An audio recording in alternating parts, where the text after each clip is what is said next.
തൻ്റെ കുടുംബക്കാരെ 6 പേരെ കൊന്ന അഫ്ഗാനാണ് കുറച്ച് ദിവസങ്ങളായി ന്യൂസ് ചാനലുകാർക്ക് വരുമാനമുണ്ടാക്കി കൊടുക്കുന്നത്.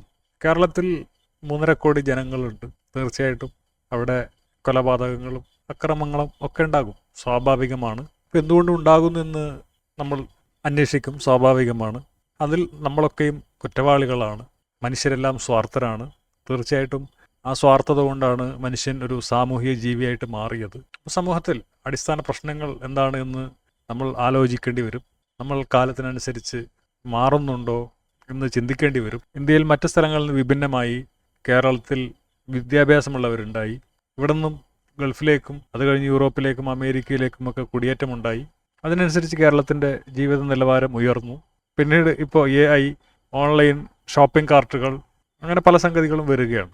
ഗൾഫിൽ, സൗദി, ദുബായ് അവിടെയൊക്കെ നിയമങ്ങളൊക്കെ മാറുന്നു.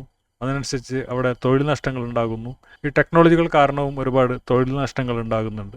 ഓഫീസ് വർക്കുകളൊക്കെ അല്ലെങ്കിൽ വൈറ്റ് കോളർ വർക്കുകളൊക്കെ കുറഞ്ഞു വരികയാണ്. അതിനനുസരിച്ച് തൊഴിൽ നഷ്ടങ്ങൾ ഉണ്ടാകുന്നുണ്ട്. പിന്നെ കൊറോണ വന്നപ്പോൾ ഒരുപാട് പേരുടെ ബിസിനസ് തകർന്നു, ജോലി നഷ്ടപ്പെട്ടു. അങ്ങനെ ഒരുപാട് സാമ്പത്തിക ബാധ്യതകൾ ദുബായിൽ ഉള്ളവർക്കുണ്ടായി. മറ്റുള്ള രാജ്യങ്ങളിൽ അറിയില്ല. ആ സമയത്താണ് ഞാൻ ജയിലിലുണ്ടായിരുന്നത്. അപ്പോൾ എൻ്റെ ഒപ്പം ജയിലിൽ കിടന്നിരുന്ന പലരും അവരുടെ കുറ്റകൃത്യത്തിന് ഒരു കാരണം സാമ്പത്തിക പ്രശ്നമായിരുന്നു. അപ്പോൾ ആ സാമ്പത്തിക പ്രശ്നം നേരിടാൻ വേണ്ടി അവർ കുറുക്ക് വഴികൾ കണ്ടെത്തി.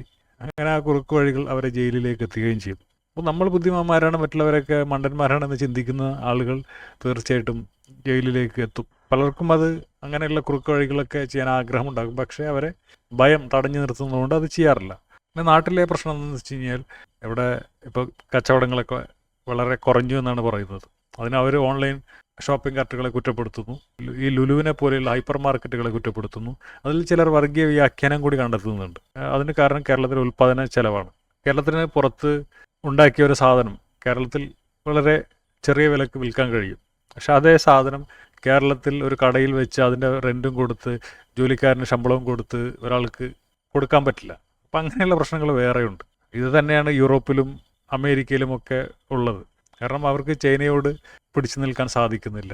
കാരണം ചൈനയിൽ ദരിദ്രന്മാർ കൂടുതലാണ്. അതേപോലെ ഇന്ത്യയിൽ മറ്റ് സംസ്ഥാനങ്ങളിൽ ദരിദ്രന്മാർ കൂടുതലാണ്. അപ്പോൾ അവർക്ക് നമ്മളെക്കാൾ കുറഞ്ഞ ചെലവിന് സാധനം വിൽക്കാൻ കഴിയും. അപ്പോൾ ഇങ്ങനെയൊക്കെ ആകുമ്പോൾ മലയാളികൾക്ക് തൊഴിൽ നഷ്ടപ്പെട്ടുകൊണ്ടിരിക്കും. ഇതിനും എല്ലാത്തിനും അപ്പുറം കേരളത്തിൻ്റെ ഏറ്റവും വലിയ ശാപമായ യൂണിയൻ ഗുണ്ടായിസം, അശാസ്ത്രീയമായ ശമ്പളം സർക്കാർ ജോലിക്കാർക്ക് കിട്ടിക്കൊണ്ടിരിക്കുകയാണ്. അമേരിക്കയിലൊക്കെ +2 അധ്യാപകർ വരെ, ഹയർ സെക്കൻഡറി അധ്യാപകർ വരെ അവരുടെ ജീവിതം കൂട്ടിമുട്ടിക്കാൻ, അവിടെ ഒരാൾ മാത്രമല്ല, കേരളത്തിൽ ഒരാൾ മാത്രമാണ് ജോലിക്ക് പോകുന്നത് ഒരു കുടുംബത്തിൽ. ഭാര്യ അല്ലെങ്കിൽ പങ്കാളി സ്ത്രീ എന്ന് പറയുന്നത് ഭർത്താവിൻ്റെ അടിമയായിട്ട് ജീവിക്കുന്ന ഒരു അവസ്ഥ കേരളത്തിലുണ്ട്. അവർ സാമ്പത്തികമായിട്ട് അല്ലെങ്കിൽ എക്കണോമിക്കലായിട്ട് ഒന്നും ഉൽപ്പാദിപ്പിക്കുന്നില്ല. തീർച്ചയായിട്ടും അവർ ഒരുപാട് ജോലി ചെയ്യുന്നുണ്ട്. എനിക്ക് തോന്നുന്നു പുരുഷന്മാരെക്കാൾ കൂടുതൽ ജോലി ചെയ്യുന്ന സ്ത്രീകളാണ്. പക്ഷെ അവരുടെ അധ്വാനം കേരള എക്കോണമിയിൽ കണക്കാക്കപ്പെടുന്നില്ല. അപ്പോൾ അങ്ങനെ വരുമ്പോൾ ഈ ശമ്പളം കൂടുതൽ കൊടുക്കേണ്ടി വരുന്നൊരവസ്ഥയുണ്ട്. സർക്കാർ തലത്തിലേക്ക് വരുമ്പോഴും അമിതമായ ശമ്പളമാണ്. എയ്ഡഡ് കോളേജുകളിലൊക്കെ ജോലി കിട്ടാൻ അവിടെ PSC ടെസ്റ്റൊന്നും പാസ്സാവേണ്ട കാര്യമില്ല. മാനേജ്മെൻറ്റിന് പൈസ കൊടുത്താൽ ജോലി കിട്ടും. ഇപ്പുറത്താണെങ്കിൽ PSC ടെസ്റ്റ് പാസ്സാവണം, അല്ലെങ്കിൽ രാഷ്ട്രീയ പാർട്ടിയുടെയൊക്കെ ആളായിട്ട് ഇരിക്കണം. അതൊക്കെ വലിയ കഷ്ടപ്പാടാണ്. അപ്പോൾ 45 കോടികളും ഒക്കെ കൊടുത്തു കഴിഞ്ഞാൽ എയ്ഡഡ് കോളേജുകളിലും സ്കൂളുകളിലൊക്കെ ജോലി കിട്ടും. അപ്പോൾ എന്തുകൊണ്ടാണ് ആളുകൾ കോടികൾ കൊടുക്കാൻ തയ്യാറാകുന്നത്? അവിടെ അശാസ്ത്രീയമായ ശമ്പളം ഉള്ളതുകൊണ്ടാണ്, പെൻഷൻ ഉള്ളതുകൊണ്ടാണ്. 2.5 വർഷം ഒരു മന്ത്രിയുടെ PA ആയിട്ട് ജോലി ചെയ്ത് കഴിഞ്ഞാൽ അയാൾക്ക് പെൻഷൻ കിട്ടുമെന്നാണ് പറയുന്നത്. സർക്കാർ മേഖലയിലുള്ള ഈ അശാസ്ത്രീയമായ ശമ്പളം ഇതും നമ്മുടെ എക്കണോമിയെ ബാധിക്കുന്നുണ്ട്. അപ്പോൾ ഇത്രയും ശമ്പളം കിട്ടാൻ ഒന്നുകിൽ സർക്കാർ ജോലി കിട്ടണം, അല്ലെങ്കിൽ ഇവിടെ നിന്ന് നാട് വിടണം, അല്ലെങ്കിൽ എന്തെങ്കിലും ബിസിനസ് ചെയ്യണം. ഒന്നുകിൽ സർക്കാർ ജോലിയിൽ കയറണം, അല്ലെങ്കിൽ ഇവിടെ നിന്ന് നാട് വിടണം എന്നുള്ളൊരു അവസ്ഥയാണ്. ഇവിടെ ബിസിനസ്സുകാരന് പ്രോത്സാഹനം കിട്ടുന്നില്ല. അവൻ്റെ ബിസിനസ് തകർന്നാൽ, ബിസിനസ് എന്ന് പറഞ്ഞാൽ ഒരു റിസ്കി പരിപാടിയാണ്. അങ്ങനെയുള്ളവരെ സപ്പോർട്ട് ചെയ്യുന്നത്, ബിസിനസ്സുകാരെ സപ്പോർട്ട് ചെയ്യാൻ മലയാളികൾക്കറിയില്ല. 10 രൂപയ്ക്ക് 20 രൂപ തരാമെന്ന് പറഞ്ഞു കഴിഞ്ഞാൽ അവൻ്റെ പിന്നാലെ പോയി അവസാനം എല്ലാം നഷ്ടപ്പെട്ടെന്ന് പറഞ്ഞ് മൂങ്ങുന്ന മലയാളിയാണ് നമ്മളെപ്പോഴും കാണാറുള്ളത്. ഇപ്പോഴും ഈ ഇടയ്ക്ക് ഒരു സ്കൂട്ടർ തട്ടിപ്പ് കേസ്, മലയാളി 1000 രൂപേൻ്റെ സാധനം 500 രൂപയ്ക്ക് തരാമെന്ന് പറഞ്ഞാൽ വാങ്ങും. അപ്പോൾ ഇത് എങ്ങനെ ഉണ്ടാക്കും, ഇത് എങ്ങനെ നമ്മൾക്ക് കൊണ്ടുവന്ന് തരും, ഇതിൻ്റെ പിന്നിലുള്ള അധ്വാനം, വാടക, അതൊന്നും മലയാളിക്ക് അറിയണ്ട. അത്രമാത്രം വൃത്തികെട്ട സ്വാർത്ഥത ഉള്ള വേറെ ജനതയില്ല. അപ്പോൾ സർക്കാർ ജോലിക്കാർ യൂണിയൻ കളിച്ചിട്ട് അവർക്ക് മാത്രം ജീവിച്ചാൽ മതി എന്നുള്ള രീതിയിൽ അവർ സ്വാർത്ഥത കളിക്കുകയാണ്. അപ്പോൾ തീർച്ചയായിട്ടും ജോലിയില്ലാത്ത ആളുകളുണ്ടാവും. ഇവരുടെ നിലവാരത്തിനനുസരിച്ച് എത്തിപ്പെടാൻ ശ്രമിക്കുന്ന ആളുകളുണ്ടാകും. കാരണം മലയാളികൾക്കൊക്കെ കല്യാണം, നാട്ടുകാരെ കാണിക്കണം, വലിയ വീട് കെട്ടണം എന്നൊക്കെ ചിന്തിച്ച് നടക്കുന്ന ആളുകളാണ്. അപ്പോൾ അവരുടെ മുന്നിലുള്ള മാർഗം എന്താണെന്ന് വെച്ച് കഴിഞ്ഞാൽ ലഹരി വിൽപ്പന, മോഷണം, പറ്റിപ്പ്, വെട്ടിപ്പ്, ഇതൊക്കെ ഇപ്പം ഇങ്ങനെയുള്ള മാർഗങ്ങളെ ആളുകളുടെ മുന്നിലുള്ളൂ. ഇവിടെ റിസ്ക് എടുക്കുന്നവനെയും അധ്വാനിക്കുന്നവനെയും നമ്മൾ ബഹുമാനിക്കുന്നില്ല. പാരവെപ്പ്, മതം, പെണ്ണിൻ്റെ മുടി, അവളുടെ ഡാൻസ്, ഇതൊക്കെയാണ് നമ്മുടെ പ്രധാന വിഷയം. അതൊക്കെ മാറി എങ്ങനെ കൂട്ടായിട്ട് നമ്മുടെ ജീവിത നിലവാരം ഉയർത്താം, എങ്ങനെ ജീവിക്കാം എന്നുള്ള രീതിയിൽ നമ്മൾ ചർച്ച ചെയ്യുന്നേയില്ല. അപ്പോൾ ഇതൊക്കെയാണ് അഫ്ഗാന്മാരുണ്ടാകാൻ കാരണം. ഇതൊക്കെ എന്തുകൊണ്ട് പറയുന്നതെന്ന് വെച്ച് കഴിഞ്ഞാൽ, ഞാൻ ജയിലുകളിലൊക്കെ ഇങ്ങനെയുള്ള ഒരുപാട് ആളുകളെ കണ്ടിട്ടുണ്ട്. അവരുടെ സംസാരങ്ങൾ കേട്ടിട്ടുണ്ട്. അവരുടെ ചിന്തകളിലൂടെ ഞാൻ കടന്നു പോയിട്ടുണ്ട്. അപ്പോൾ ഇതിനുള്ള പരിഹാരം എന്താണെന്ന് വെച്ച് കഴിഞ്ഞാൽ, ശാസ്ത്രീയമായിട്ട് കാര്യങ്ങൾ മുന്നോട്ട് കൊണ്ടുപോകും. ഇപ്പോൾ ചില സമയത്ത് ചാകരയുണ്ട്, ഒരുപാട് മത്തി വന്നു. അപ്പോൾ മത്തിക്ക് 1 കിലോ 500 രൂപയ്ക്ക് വിറ്റാൽ വാങ്ങുന്ന ആളുകൾ കുറയും. അപ്പോൾ കുറച്ചേ മത്തി പോവുകയുള്ളൂ. ബാക്കി മത്തി ചീഞ്ഞ് നാശമാകും. അപ്പോൾ എന്ത് ചെയ്യണം? അതിനനുസരിച്ച് വില കുറക്കണം. അപ്പോൾ 100 രൂപയ്ക്ക് മത്തി വിൽക്കുക. അപ്പോൾ അത് കൂടുതൽ ആളുകൾ വാങ്ങും. മത്തി തീർന്നു പോകും. അവിടെ ചീയില്ല. ഇവിടെ ചില ആൾക്കാരുടെ വാശി കാരണം കുറച്ച് മത്തി മാത്രം വിറ്റുപോകുന്നു, മറ്റു മത്തി ചീയുന്നു. അങ്ങനെ അത് സമൂഹത്തിൽ മൊത്തം നാറ്റമുണ്ടാകുന്നു. അതാണ് ഇവിടെ കേരളത്തിൽ സംഭവിച്ചുകൊണ്ടിരിക്കുന്നത്. ഇന്ന് ശശിധരൻ്റെ ഒരു പ്രസ്താവന കണ്ടതുപോലെ നമ്മളെപ്പോഴും കാലത്തിനനുസരിച്ച് കാലത്തിനൊത്ത് മുന്നോട്ട് പോകണം. അവിടെ യൂണിയൻ കളിക്കരുത്. അപ്പോൾ ഒരു ബിസിനസ് സംരംഭകൻ ഒരു ജോലിക്കാരൻ എടുക്കണം, അവന് ശമ്പളം 100 രൂപ. അപ്പോൾ 100 രൂപക്ക് ഒരാൾ ജോലി എടുക്കാൻ തയ്യാറാവുന്നത് എന്തുകൊണ്ടാണ്? അവൻ്റെ വീട്ടിൽ പട്ടിണി ഉള്ളതുകൊണ്ടാണ്.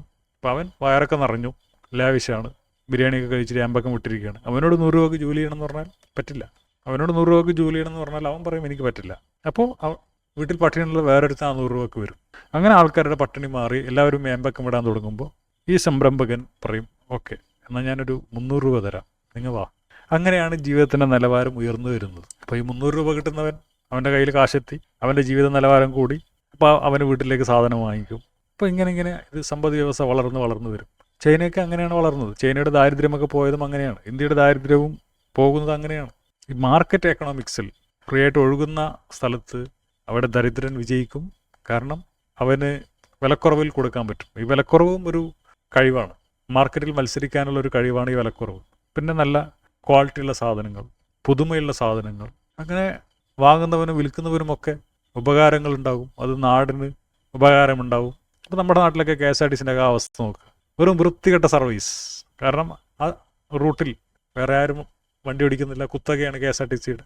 KSEB ഉള്ള ശമ്പളം നമ്മളുടെ അടുത്ത് കൊള്ളയടിച്ചുകൊണ്ട് ഇവർക്ക് കൊടുക്കുകയാണ്. ഇപ്പോൾ ഇവിടെ ഒരു മാർക്കറ്റ് എക്കണോമിക്സ് ഇല്ല. അപ്പോൾ ഇങ്ങനെയുള്ള ഒരുപാട് പ്രശ്നങ്ങൾ എത്രയും പെട്ടെന്ന് സോൾവ് ചെയ്യേണ്ടി വരും.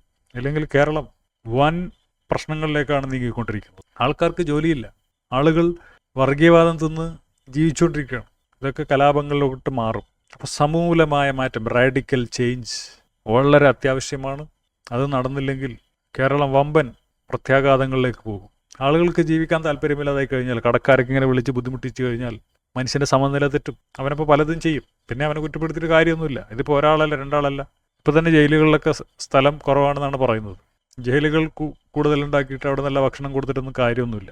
അതും സമൂഹത്തിന് ബാധ്യതയാണ്. ഈ സർക്കാർ ജോലിക്കാർ സമൂഹത്തിനൊരു ബാധ്യതയായതുപോലെ സർക്കാർ ജോലിക്കാർ സമൂഹത്തിന് ബാധ്യത ആകുന്നില്ല. അമിതമായ അശാസ്ത്രീയമായ ശമ്പളം, 100 രൂപ കൊടുക്കേണ്ടടുത്ത് 1000 രൂപ കൊടുത്ത് നമ്മളെ നികുതി പണം അന്യായമായിട്ട് ചെലവഴിക്കുകയാണ്. ഇന്ത്യ രാജ്യത്ത് ആരൊക്കെയുണ്ടോ, ഇവിടെയൊക്കെ എന്തൊക്കെ കമ്പനികളുടെ എല്ലാം ഇന്ത്യക്കാരുടേതാണ്. അത് അംബാനി നടത്തിയാലും അദാനി നടത്തിയാലും അത് ഇന്ത്യക്കാരുടേതാണ്. ഇന്ത്യ സർക്കാർ പറയാണ് ആ സാധനം ഇവിടെ വെച്ചിട്ട് പോടാന്ന് പറഞ്ഞാൽ അദാനിക്ക് വേറെ വഴിയൊന്നുമില്ല.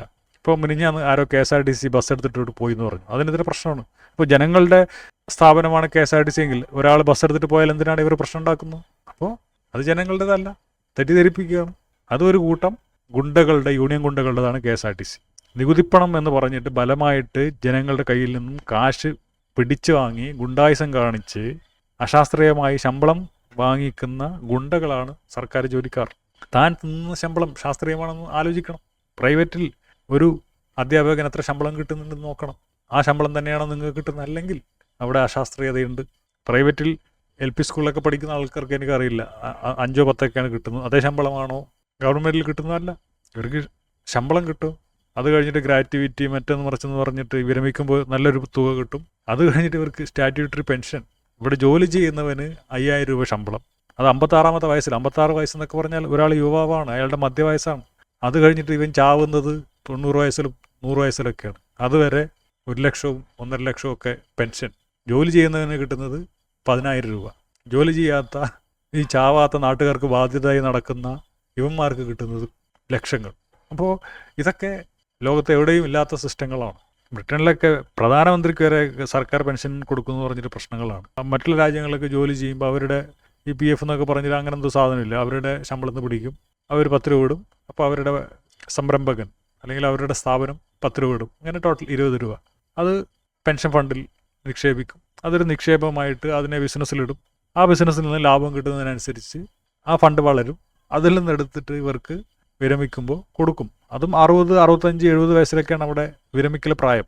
ഇവിടെ 56 വയസ്സിലാണ് വിരമിക്കുന്നത്. അപ്പോൾ ഇങ്ങനെയുള്ള കൊള്ളരുതായ്മകൾ, തെമ്മാടിത്തരങ്ങളൊക്കെ നിർത്തി കാര്യങ്ങളൊക്കെ ശാസ്ത്രീയമായിട്ട് മുന്നോട്ട് കൊണ്ടുപോവുക. മനുഷ്യന്മാരൊക്കെ നല്ലവരാകണം എന്ന് ആവശ്യപ്പെടാൻ പറ്റില്ല. മനുഷ്യന് മനുഷ്യനാകാനേ പറ്റുള്ളൂ. എന്നാൽ പിന്നെ എന്തിനാണ് കോടതി, പോലീസൊക്കെ, ട്രാഫിക് റൂൾസൊക്കെ എല്ലാവരും നല്ലവരാണെന്ന് വിചാരിച്ചപ്പോൾ? അപ്പോൾ സിസ്റ്റം, അതിൻ്റേതായ സിസ്റ്റമാറ്റിക് രീതി കൊണ്ടുവരിക. അപ്പോൾ അതിനനുസരിച്ചിട്ട് ആൾക്കാർ മാറും, നാട് നന്നാവും, സർക്കാർ സംവിധാനങ്ങൾ കാര്യക്ഷമമാകും. ഇപ്പോൾ ഒരു മന്ത്രി ഒരു ദിവസം ഇങ്ങനെ ഒരു ആവേശത്തിൽ ഇങ്ങനെ കുറച്ച് നാടകങ്ങൾ കാണിക്കുന്നു, പിന്നെ അത് കഴിഞ്ഞ് അത് മറന്നു പോകുന്നു. സെക്രട്ടേറിയറ്റിൽ ഫിംഗർ പ്രിൻ്റ് വെച്ചാൽ അത് പറ്റില്ല എന്ന് പറയുകയാണ് ഇവിടുത്തെ കുറച്ച് ഗുണ്ടകൾ. ഞങ്ങൾ തോന്നിയപ്പോഴേ ജോലിക്ക് വരുള്ളൂ. ഇവിടെ അങ്ങനെയുള്ള സിസ്റ്റങ്ങളൊന്നും വെക്കരുത്. ആയിക്കോട്ടെ, കാരണം ഇവന്മാരാണ് കൂടുതൽ ഫണ്ട് ചെയ്യുന്ന രാഷ്ട്രീയ പാർട്ടികൾക്ക്. ഇവന്മാർക്ക് കുറച്ച് നേരം ജോലി ചെയ്താൽ മതി, കൂടുതൽ നേരം സംഘടന നടത്താനും ഒക്കെ സമയമുണ്ട്. ചില സ്ഥാപനങ്ങളിലൊക്കെ ഇവരുടെ യൂണിയൻ ഗുണ്ടായിസം നടത്താൻ മാത്രം സമയം കണ്ടെത്തുന്ന ആൾക്കാരുണ്ടെന്നാണ് പറയുന്നത്. അപ്പോൾ അവർക്ക് ജോലിക്ക് പോകേണ്ട കാര്യമൊന്നുമില്ല, ശമ്പളമൊക്കെ അങ്ങ് പോന്നോളും. ഇവർക്ക് ഈ സംഘടനാ പ്രവർത്തനം മാത്രം നടത്തിയാൽ മതി, അത് നികുതിപ്പണത്തിൻ്റെ ചിലവിൽ. ഇങ്ങനെയുള്ള തോന്നിവാസങ്ങൾ നാട്ടിൽ നടക്കുന്നുണ്ട്. അപ്പോൾ ഇതൊക്കെ നിർത്തി മുന്നോട്ട് പോയാൽ എല്ലാവർക്കും കൊള്ളാം. ഇല്ലെങ്കിൽ നാട് അരാജകാവസ്ഥയിലേക്ക് പോകും. ആരോ പറഞ്ഞതുപോലെ ആദ്യം ആളുകൾ വന്ന് നിങ്ങളോട് മാന്യമായിട്ട് പറയും, അത് കഴിഞ്ഞിട്ട് ഭ്രാന്തന്മാരാണ് വരിക. അപ്പോൾ അവരോട് ഒന്നും പറഞ്ഞിട്ട് കാര്യം ഉണ്ടാവില്ല. അപ്പോൾ ആ അവസ്ഥയിലേക്ക് കാര്യങ്ങൾ എത്തിക്കരുത് എന്ന് പറഞ്ഞുകൊണ്ട് നിർത്തുകയാണ്.